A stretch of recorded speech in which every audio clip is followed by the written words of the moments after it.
Hi, good afternoon. Good afternoon po, Sir Paul Marquez. Sir, ito po yung actual video test ng order nyo. Asus ROG Strix RX 580, 8GB. Ayan siya. Sir, panote lang po. Unahin mo na. Gamamit lang po kayo ng rated at branded na power supply po. At least 550 watts pataas. Wag po yung generic na power supply po. Yung 700 watts. Lalo na po itong video card ang gamit niya. Malakas po kasi ito. Need niyo po talaga ng decent na power supply. Okay? Wag po yung generic. Pag generic po yung gagamitin niyo na power supply, upgrade niyo na po yun. Dahil sure po masisira po yung video card po. Okay? Hindi po namin i-cover yung warranty pag ganyan po kaya po gamit lang po yung rated at branded. May 8-pin power connector po siya na magagaling dyan sa power supply. Serial number niya.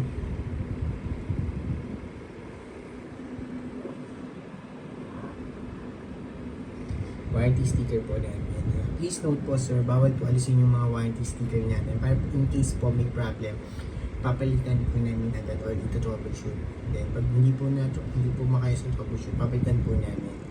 As long as intact po yung warranty sticker, hindi po binuksan yung video card, papalitan po namin. Pero pag open po yung video card, inibis niyo po yung warranty sticker, void po yung warranty, hindi po namin i-accept yung warranty claims pag open po yung video card or inibis yung mga warranty sticker po namin. Okay po, so panood lang po.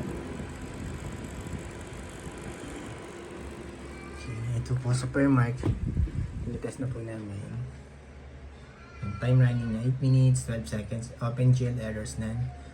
AMD Radeon RX 580. Ito po yung reading na MSI Afterburner software. Yan yung graph. Napaka-smooth and stable lang po. Straight lang yan, sir.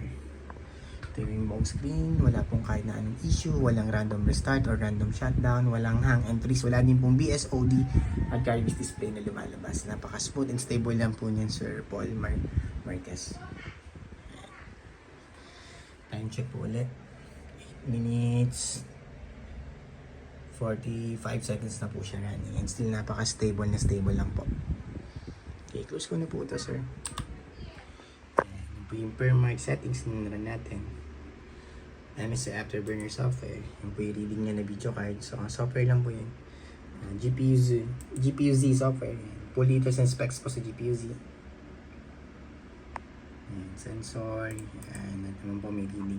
Okay, driver check po, right click lang tayo. Yan, pinaka-importante po na install yung driver. Kasi pag hindi po naka-install yung driver, it means po hindi po gumagana properly yung video card. Kaya importante, naka-install po yung driver yan. Yung version niya, up to date.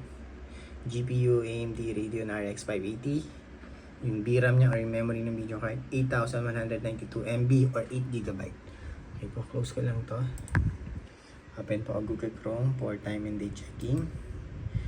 Yan, paalala nyo real time kung kailan ko po nire-record itong video test. Before po na i-ship out. Yan. Naka 24-hour format lang. Bali 1:35 PM. Thursday, July 4, 2024. Yan po yung current date and time natin ngayon. Before po na i-ship out, tinest po muna namin. Yan, isa pa. Each time now. Ayan. Yun. Same lang po sila. Okay.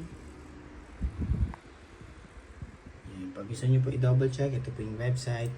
Kung gusto nyo po i-legit check, kung real time, yan.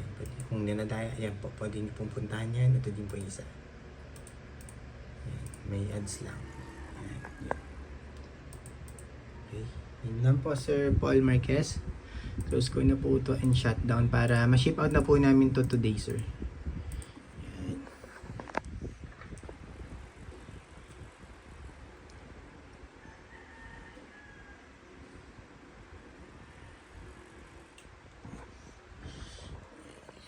Ito yung fan. Buong buo po yung walang putol, walang sira. So, ulitin ko lang po, yung power supply nyo dapat po rated at branded na power supply. Huwag po yung generic na 700 watts. Basta po, rated at branded, at least 550 watts pataas minimum, okay na po yun. Palag na po yun. Yan. Huwag lang po yung generic talaga. Nagbibigay po yun, pati po yung video card nyo masisira. Yan. 8-pin power connector, warranty sticker po namin. Please note sir ulit, bawal po alisin or buksan yung video kahit pa hindi ma-void yung warranty niya. Okay? Sige lang. Yun lang po, Sir Paul Marquez. Thank you po. Bye.